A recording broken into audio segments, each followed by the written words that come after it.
प्यारे बच्चों, good morning. गणित की कक्षा में आज का विषय है आंकड़े, डाटा। प्रश्न उठता है, ये डाटा अथवा आंकड़े होते क्या हैं?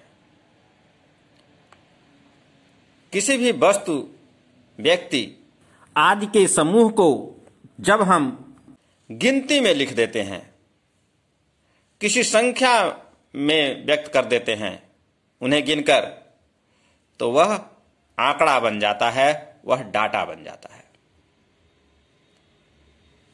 जैसे कि शिक्षक ने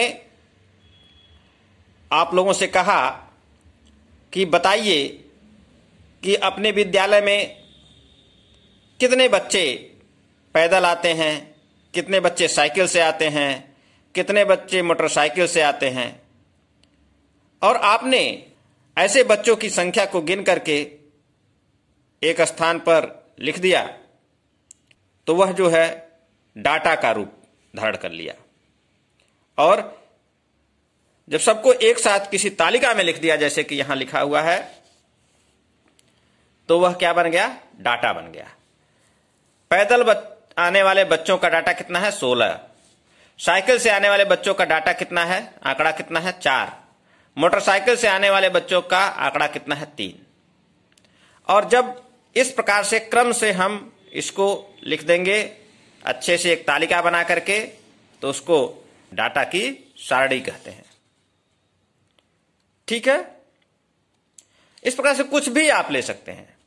जैसे कि इस अगले तालिका को देखिए,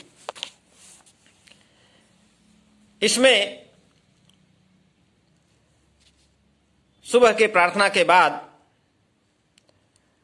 विद्यालय के प्रांगण में, विद्यालय के मैदान में इधर उधर बिखरी हुई पन्नियों को बिटोरने के लिए शिक्षक ने कह दिया।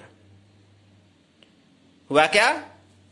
कक्षा 1 के बच्चों ने 9 पन्नियां इकट्ठा की, कक्षा 2 के बच्चों ने 5 पन्नियां इकट्ठा की, कक्षा 3 के बच्चों ने 4, कक्षा 4 के बच्चों ने 6 और कक्षा 5 के बच्चों ने 8। कुल कितनी पन्नियां मिली? 32 पन्नियां जो है वो विद्यालय के खेल के मैदान में फैली हुई थी। अब ये पन्नियां जिनकी संख्या गिन करके हमने यहां लिख दिया, वह क्या बन गया? डाटा बन गया। जब हम इसको संख्या में, उन पन्नियों को गिन करके संख्या में लिख दिए, तो वह क्या बन गया? डाटा बन गया, आंकड़ा बन गया। इसके और भी बहुत सारे उदाहरण हो सकते हैं। जैसे ये भी तालिका देख लीजिए, आपकी पुस्तक में दिया गया है, एक सारणी देख लीजिए।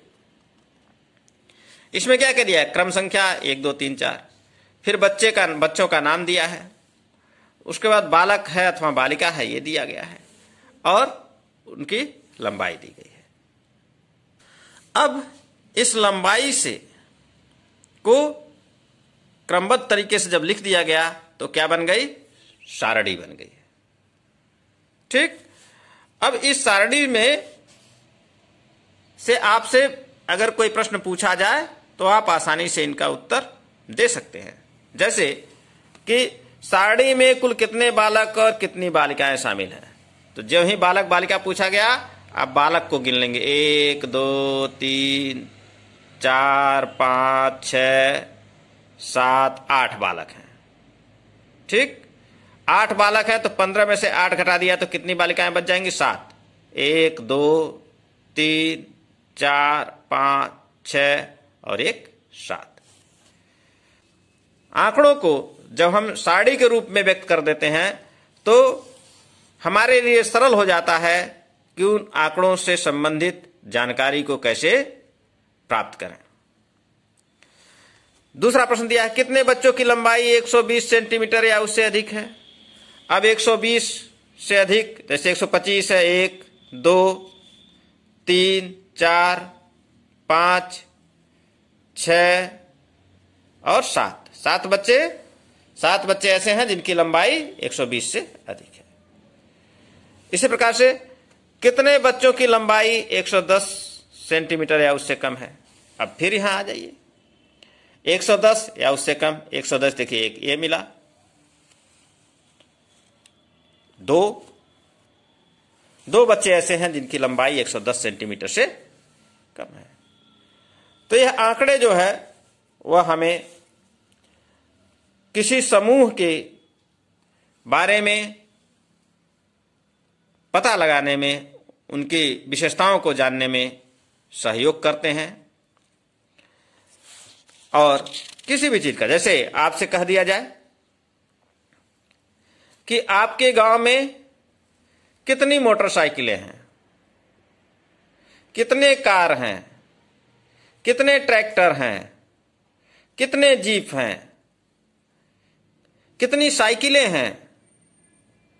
अगर आप सबको, पूरे गांव में जितनी मोटरसाइकिलें हैं, जितनी जीपें हैं, जितने ट्रैक्टर हैं, जितनी साइकिलें हैं, उनको इस प्रकार से क्रम से लिख लेते हैं और उनको संख्या में व्यक्त कर देते हैं, मोटरसाइकिल कितनी है, साइकिल कितनी है, जीप कितनी है, ट्रैक्टर कितनी है, तो वह क्या बन जाता है? डाटा बन जाता है, आंकड़ा बन जाता है। ठीक है। इस प्रकार इस पाठ में हम लोगों ने सीखा, तथ्यों या सूचनाओं के समूह को आंकड़ा कहते हैं, उन्हें संख्या में लिखा जाता है।